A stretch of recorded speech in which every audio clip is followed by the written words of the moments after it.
नमस्कार दोस्तों, नालंदा एकेडमी में आपका स्वागत है। एमपीएसआई का जो ये कोर्स हम स्टार्ट कर रहे हैं दोस्तों, एमपीएसआई के कोर्स में कभी कभी जो है क्वेश्चंस जो है वो साइंस से बहुत अच्छे क्वेश्चंस पूछे जाते हैं। और साइंस में भी जो पोर्शन पूछा जाता है दोस्तों, वो होता है साइंस इन डेली लाइफ। जी हाँ, दैनिक जीवन में विज्ञान की उपयोगिता के आधार पर जो है वो प्रश्न पूछे जाते हैं। तो जिसमें एक बहुत ही इंपॉर्टेंट सा टॉपिक होता है दोस्तों, ऑप्टिक्स का। जी हाँ दोस्तों, प्रकाश का जो एक टॉपिक होता है ये बहुत ही इंपॉर्टेंट टॉपिक होता है। तो आज हम इस टॉपिक पे डिस्कशन करने वाले हैं दोस्तों। मेरा नाम है कपिल और आप यह क्लासेस नालंदा एकेडमी इंदौर से ले रहे हैं दोस्तों। तो आइए दोस्तों चालू करते हैं चैप्टर प्रकाश। जी हाँ, दैनिक जीवन में प्रकाश। तो प्रकाश की जब हम बात करते हैं तो प्रकाश जो है हमारे जीवन का सबसे मूल ऊर्जा का स्रोत है। प्रकाश क्या है? जिसका उपयोग हम देखने के लिए करते हैं। एक साधारण सी भाषा में अगर कहा जाए कि प्रकाश क्या है भाई, प्रकाश वो माध्यम है जिसकी वजह से हम किसी वस्तु को या किसी भी चीज को देख सकते हैं। तो क्या प्रकाश? तो प्रकाश जो है दोस्तों ये बहुत सारे ऊर्जाओं से, बहुत सारे विकिरणों से मिलकर बना है। तो प्रकाश के बारे में सबसे पहले मैं ये बता दूं दोस्तों कि प्रकाश को, हम जिस प्रकाश को उपयोग करते हैं उसके तीन भाग हैं। एक कहलाता है दृश्य प्रकाश, एक कहलाता है अवरक्त प्रकाश और एक होता है पराबैंगनी प्रकाश। दृश्य विजिबल, अवरक्त इंफ्रारेड, पराबैंगनी अल्ट्रावायलेट, इसको आईआर बोलते हैं।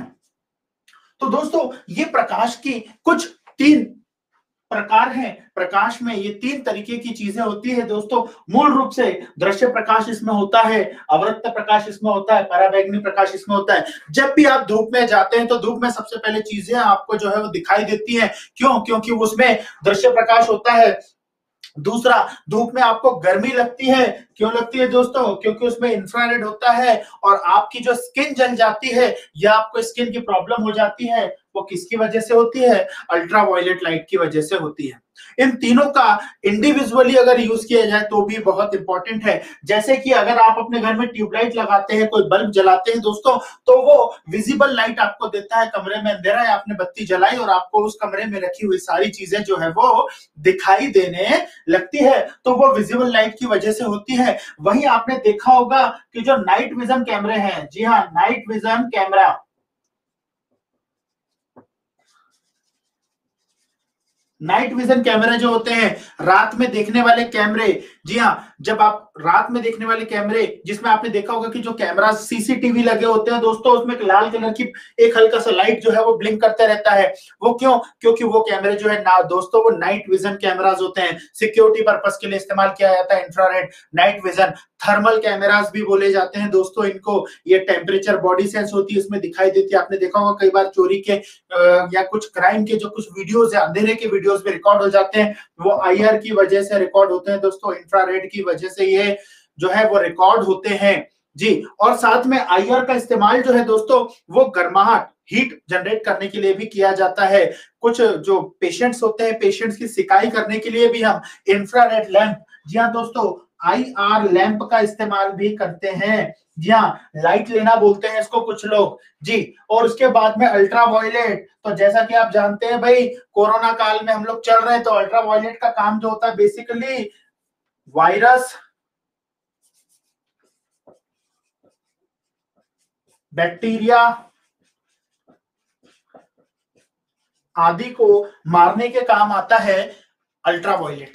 जी हाँ दोस्तों, आपने देखा होगा कि नोटों की पहचान करने के लिए भी अल्ट्रावायलेट किरणों का प्रयोग किया जाता है। आप जब भी बैंक जाते हैं, आपने देखा होगा असली नकली नोट पता करना है, नोट को एक नीला रंग, नीला प्रकाश छोड़ते हुए एक मशीन में डाला जाता है और वहां पे पता चल जाता है कि ये जो नोट है ये असली है या नकली है। या धातुओं का अध्ययन करने के लिए, हीरो का अध्ययन करने के लिए या बैक्टीरिया कीटाणु को मारने के लिए इस अल्ट्रावायलेट लैंप का इस्तेमाल किया जाता है। तो आपने देखा होगा दोस्तों, बहुत सारे लोगों के घर में आरओ लगा रहता है, तो उस पर लिखा रहता है आरओ प्लस यूवी। जी हाँ, reverse osmosis plus ultraviolet. Reverse osmosis, RO मतलब होता है दोस्तों रिवर्स ऑस्मोसिस, और ये अल्ट्रावायलेट पानी को शुद्ध करने की प्रक्रिया, जी हाँ, पानी को शुद्ध करने की प्रक्रिया, अल्ट्रावायलेट किरणों के माध्यम से हम जल की सभी अशुद्धियों का नाश कर देते हैं। तो ये तो है दोस्तों बेसिक सी बात की प्रकाश का जो हम मुख्य रूप से जो इस्तेमाल करते हैं प्रकाश किरणों का, उस प्रकाश में ये तीनों ही चीजें जो है वो होती हैं दोस्तों। अब इसके बाद में जो बात मैं कर रहा हूं दोस्तों आपसे, अब मैं सीधे सीधे आ जाता हूं प्रकाश के अनुप्रयोग पे, जिसमें मैं क्या करूंगा, इस पूरे प्रकाश को मिला के एक प्रकाश किरण बनाऊंगा और उस प्रकाश किरण से विभिन्न प्रकाशिक घटनाओं का अध्ययन आपके साथ मैं करूंगा दोस्तों। तो आइए देखते हैं दोस्तों।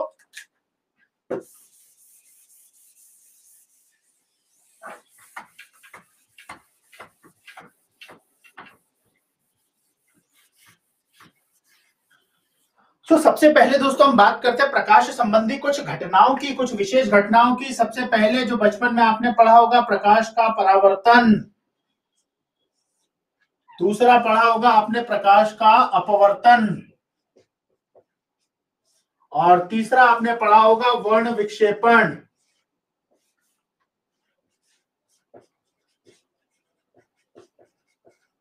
जी हाँ, वर्ण विक्षेपण, रिफ्लेक्शन, रिफ्रैक्शन एंड डिस्पर्शन।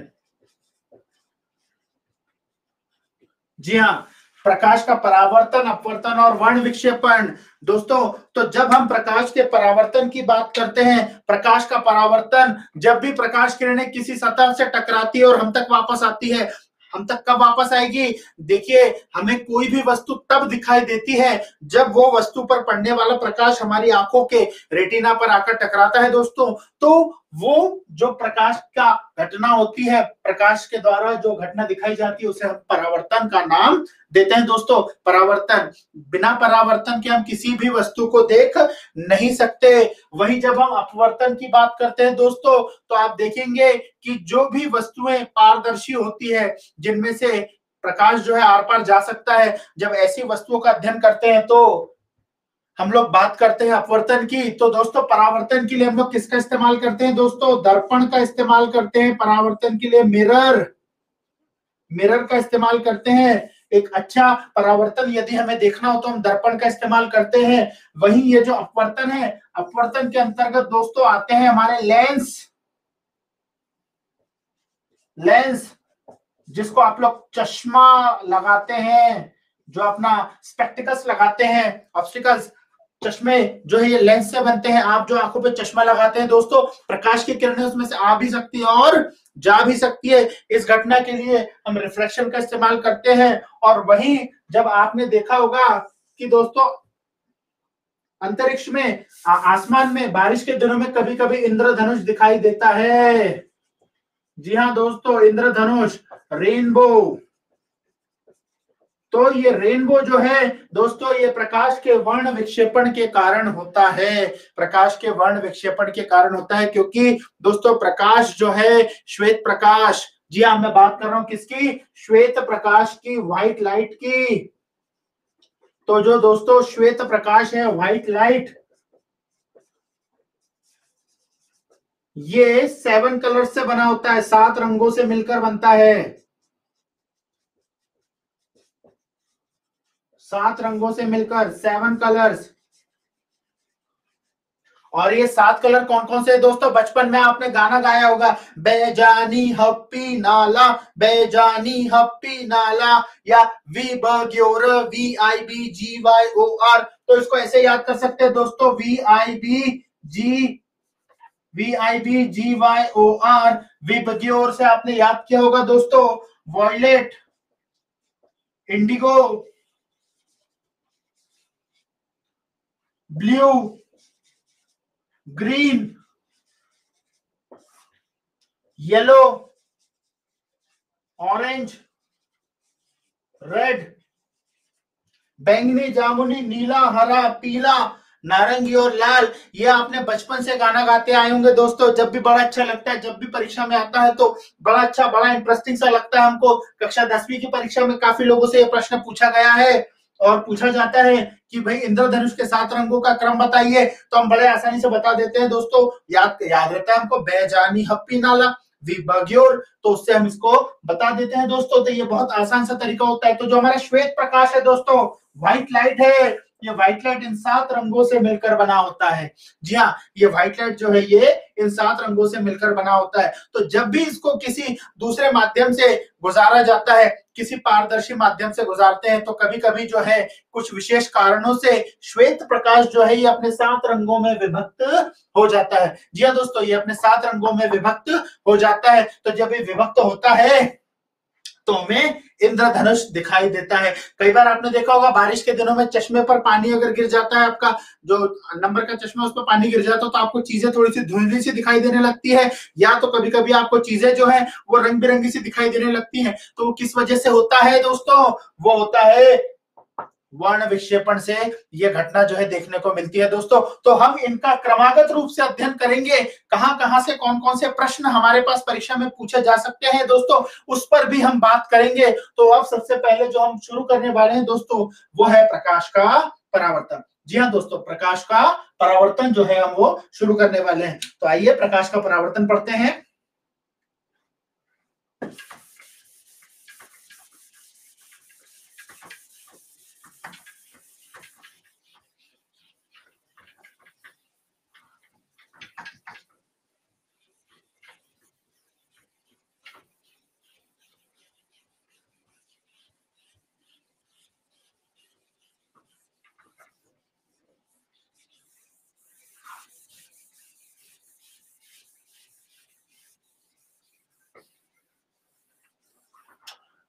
तो प्रकाश के परावर्तन के अंतर्गत भाई जो हम सबसे पहले बात करते हैं, प्रकाश का परावर्तन। तो दोस्तों प्रकाश का परावर्तन पढ़ रहे हैं या प्रकाश को अध्ययन कर रहे हैं, तो प्रकाश को अध्ययन करने के लिए कुछ चीजों का सबसे पहले हमें जानना आवश्यक होता है। तो प्रकाश में या प्रकाश जिन प्रकार से प्रकाश चलता है, आपने देखा होगा कि भाई सूर्य से पृथ्वी तक आने में प्रकाश को कुछ समय लगता है, लगभग 8 मिनट का समय लगता है। तो प्रकाश कैसे हमारी पृथ्वी तक आता है, किस रूप में आता है, तो उसके बारे में सबसे पहले हम बात करेंगे दोस्तों। तो देखिए, सबसे पहले एक व्यक्ति थे हाइगन और एक व्यक्ति है न्यूटन। दोनों के ही नाम आप जानते होंगे। हाइगन ने दिया तरंग सिद्धांत, हाइगन का तरंग सिद्धांत, और दूसरा है न्यूटन का कणिका सिद्धांत।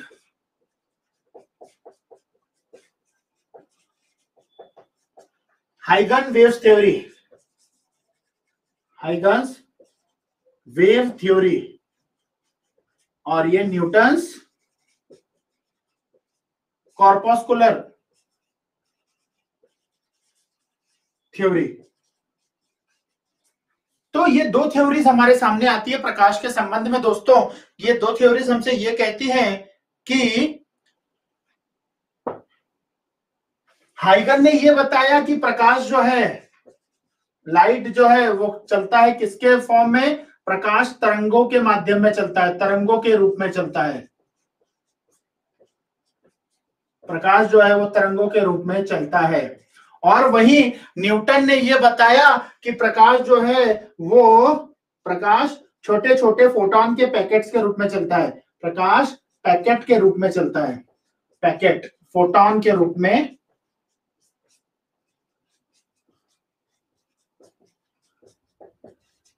चलता है।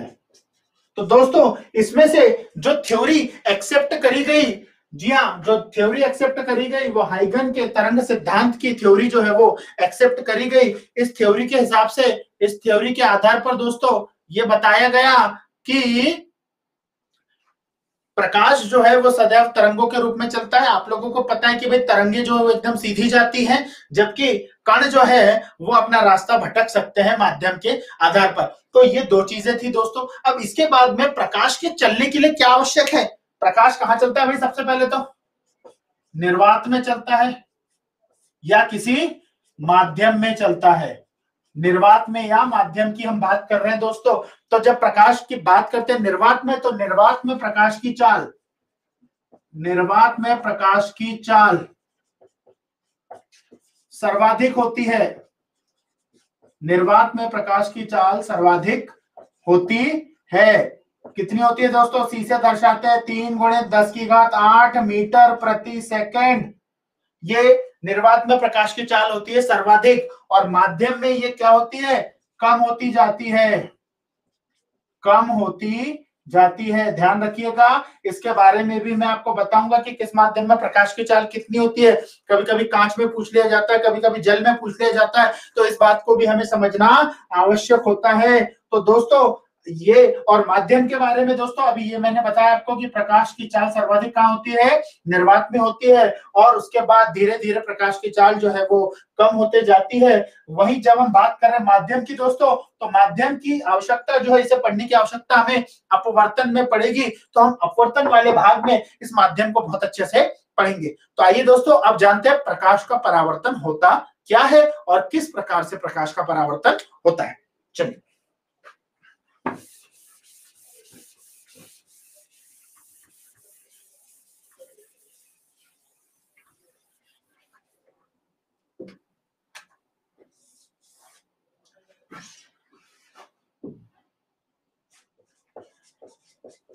परावर्तन,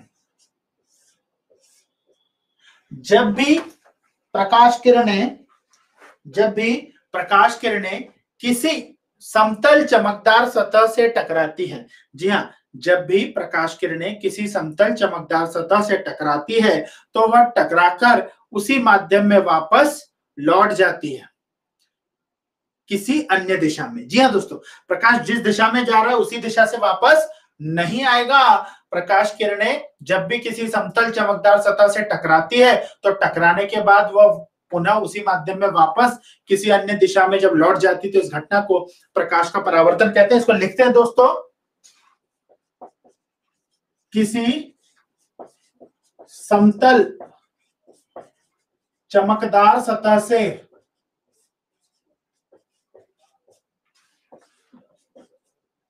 प्रकाश का टकराकर उसी माध्यम में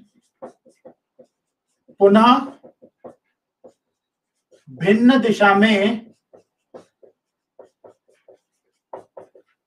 लौट जाना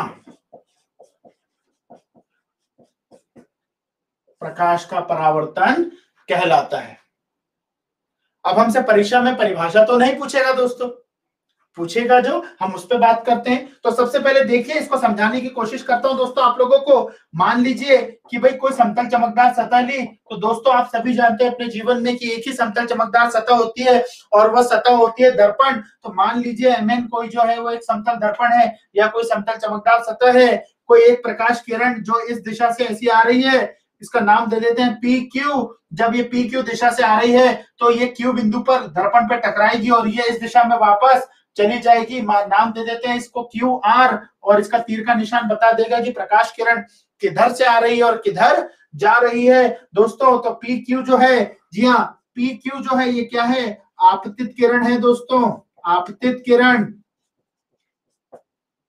QR जो है दोस्तों वो परावर्तित किरण है, क्योंकि परावर्तन किसी स्थान से होगा। तो स्थान कौन सा मिला भाई? एक समतल चमकदार सतह पर वो स्थान मिला, MN पे वो बिंदु Q है जिससे कि परावर्तन हो रहा है। तो हमने QR नाम किसको दिया है? परावर्तित किरण को। तो बिंदु Q जो है इसको क्या क्या कह सकते हैं? देखिए दोस्तों, आपतन बिंदु कह सकते हैं इसको, और परावर्तन बिंदु भी कह सकते हैं। अब हम अपनी स्टडीज के लिए तो आप देखेंगे कि दोस्तों यहाँ पर एक बड़ा सा कोण बन रहा है PQ और QR के बीच में। हम करेंगे कि भाई इस MN पे बिंदु Q को रिस्पेक्ट में लेकर हम यहाँ पे लंब की रचना कर देते हैं दोस्तों। लंब मतलब वो होता है जो सतह से 90 डिग्री पर होता है, जो सतह से 90 डिग्री पर होता है दोस्तों। तो उसने क्या किया? उसने PQR को दो बराबर भागों में बांट दिया, तो जिसकी वजह से यहाँ पे दो कोणों का अलग अलग निर्माण हो गया दोस्तों। एक ये कोण है और दूसरा ये कोण है। तो देखिए, आपतित किरण अभिलंब के साथ जो कोण बना रही है दोस्तों, सुनिएगा ध्यान से, आपतित किरण अभिलंब के साथ जो कोण बनाती है उसे आपतन कोण, कोण आई क्या होगा दोस्तों? आपतन कोण होगा। और कोण R जो है वो होगा मेरा परावर्तन कोण, कोण परावर्तन कोण। अगर लिखो तो पी क्यू टी और कोण टी क्यू आर, इस तरीके से इसको दर्शाया जा सकता है दोस्तों। तो ये परावर्तन की घटना को इससे हम बहुत आसानी से समझ सकते हैं। और दोस्तों एक बात हमेशा ध्यान रखिएगा, भौतिकी में जब भी कोई घटना हम पढ़ते हैं तो उससे संबंधित कुछ नियम जरूर होते हैं दोस्तों। तो इसी प्रकार से परावर्तन के भी कुछ नियम होते हैं। इसी चित्र से हम परावर्तन के नियमों की उत्पत्ति कर लेंगे दोस्तों। तो आइए परावर्तन के नियमों को जानते हैं। तो आपने देखा यहाँ पे इस चित्र में आप देख रहे हैं दोस्तों कि एक समतल चमकदार सतह Mn है, एक प्रकाश किरण PQ जो किसी दिशा से आ रही है, बिंदु Q पर वो आकर टकराती है और टकराने के बाद QR दिशा में दोस्तों वो चली जाती है। और हमने उसके लिए क्या किया भाई, बिंदु Q पर हमने एक अभिलंब की रचना करी। यह अभिलंब की रचना जो है इस बड़े से कोण को PQR को दो बराबर भागों में बांट देती है। तो अभिलंब आपतित किरण के साथ जो कोण बना रहे हैं उसे हमने आपतन कोण कह दिया। और जो अभिलंब है बिंदु परावर्तित किरण के साथ जो कोण बना रहा है उसे हमने परावर्तन कोण का नाम भी दे दिया दोस्तों। अब इसमें आगे बढ़ते हैं तो देखते हैं कि हमारे परावर्तन के नियम क्या होते हैं दोस्तों। तो आइए परावर्तन के नियम जानते हैं। बहुत आसान से नियम है, इसी चित्र में से दोस्तों ये नियम निकल आएंगे हमारे।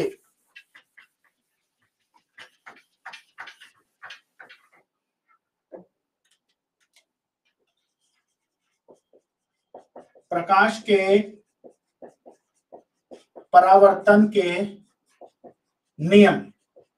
जी हाँ दोस्तों, तो पहला नियम ये कहता है दोस्तों कि आपतित किरण, परावर्तित किरण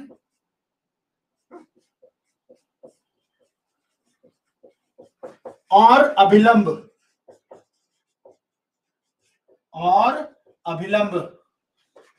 तीनों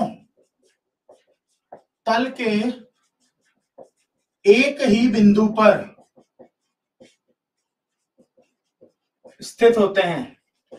तीनों तल के एक ही बिंदु पर स्थित होते हैं। देख पा रहे हैं दोस्तों आप लोग, ये तीनों ही चीजें इस क्यू बिंदु पर आ रही है। मतलब पहला नियम जो हमने लिखा वो इस चित्र से एकदम संतुष्ट है। और दूसरा नियम, आपतन कोण का मान सदैव परावर्तन कोण के मान के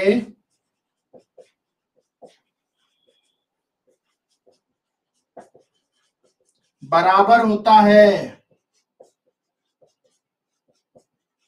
अर्थात कोण आई बराबर कोण आर। हमने यहां देखा दोस्तों, ये जो क्यू टी हमने अभिलंब डाला, ये पी क्यू आर को दो बराबर भागों में बांट रहा है। तो इससे हमें ये पता चलता है कि आपतन कोण का मान जो है वो परावर्तन कोण के मान के बराबर होता है दोस्तों। तो ये नियम है किसके, प्रकाश के परावर्तन के नियम है दोस्तों, प्रकाश के परावर्तन के नियम। अब इसके बाद में अगली जो चीज है दोस्तों वो यह रहेगी कि हमें प्रकाश के परावर्तन के प्रकारों को पढ़ना है।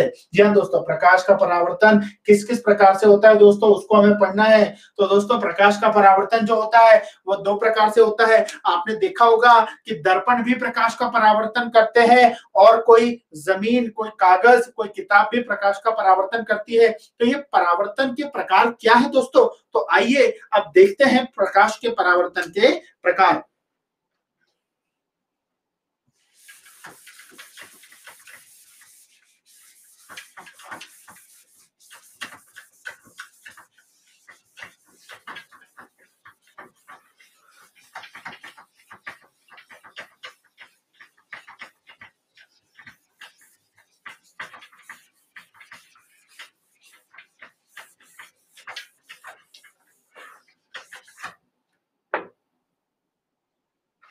प्रकाश के परावर्तन के प्रकार।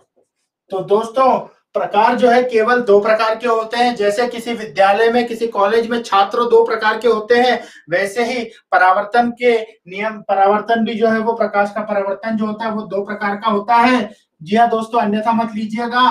पहला जो प्रकार होता है वो नियमित परावर्तन कहलाता है। जी हाँ, नियमित परावर्तन। और दूसरा कहलाता है अनियमित परावर्तन।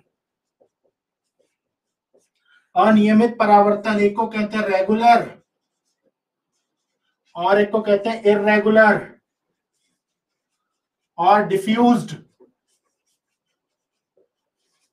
कहते हैं दोस्तों, अब इन दोनों में बहुत ही छोटी सी बात है, याद रखेंगे। जब भी प्रकाश का परावर्तन किसी समतल चमकदार सतह से होगा तो वह नियमित परावर्तन होगा, और जब किस प्रकाश का परावर्तन किसी खुरदुरी सतह से होगा, दरदरी सतह से होगा, तो वह प्रकाश का अनियमित परावर्तन होगा। जी हाँ दोस्तों, अब प्रकाश के नियमित परावर्तन के कारण ही आप दर्पण में अपना चेहरा देख पाते हैं, किंतु अखबार में अपना चेहरा नहीं देख पाते हैं। हम अखबार को पढ़ सकते हैं किंतु उसमें अपना चेहरा नहीं देख सकते। उसका कारण देखिए, आप समझिए यहाँ पे कि प्रकाश किरणें, जब किसी स्रोत से प्रकाश किरणें चलती हैं तो दोस्तों वो परस्पर समानांतर होती है, ऐसा सैद्धांतिक माना जाता है।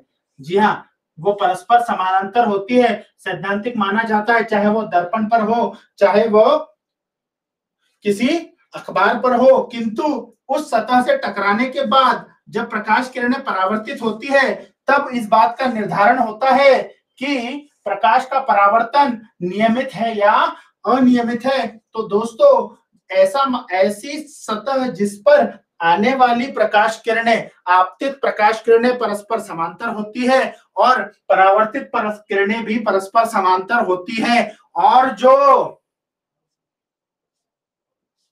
प्रकाश के परावर्तन के नियमों का पालन करते हैं, नियमित परावर्तन कहलाता है दोस्तों, नियमित परावर्तन कहलाता है। किंतु वही जब हम बात करते हैं अनियमित परावर्तन की, तो अनियमित परावर्तन ऐसा कहता है कि किसी समतल चमकदार सतह पर आने वाली प्रकाश की किरणें आती तो परस्पर समांतर है, किंतु जाने के वक्त एक दूसरे के समांतर नहीं रहती है, जिसके कारण ऐसी सतह पर किसी वस्तु का प्रतिबिंब जो है वो नहीं बनता। किंतु अनियमित परावर्तन में भी दोस्तों प्रकाश के परावर्तन के नियमों का पालन किया जाता है। प्रकाश के परावर्तन के नियम नियमित और अनियमित दोनों ही प्रकार के परावर्तन में बराबर लगते हैं। दोस्तों, प्रकाश का परावर्तन, जी हाँ, प्रकाश का परावर्तन दो प्रकार का, नियमित परावर्तन, अनियमित परावर्तन। नियमित परावर्तन कब होगा, कहां से होगा? केवल दर्पणों से, केवल दर्पण से, और यह होगा किसी भी सतह से,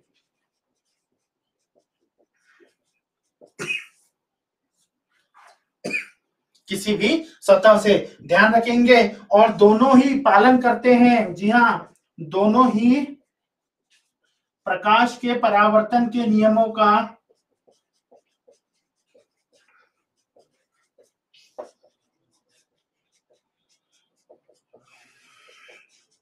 पालन करते हैं।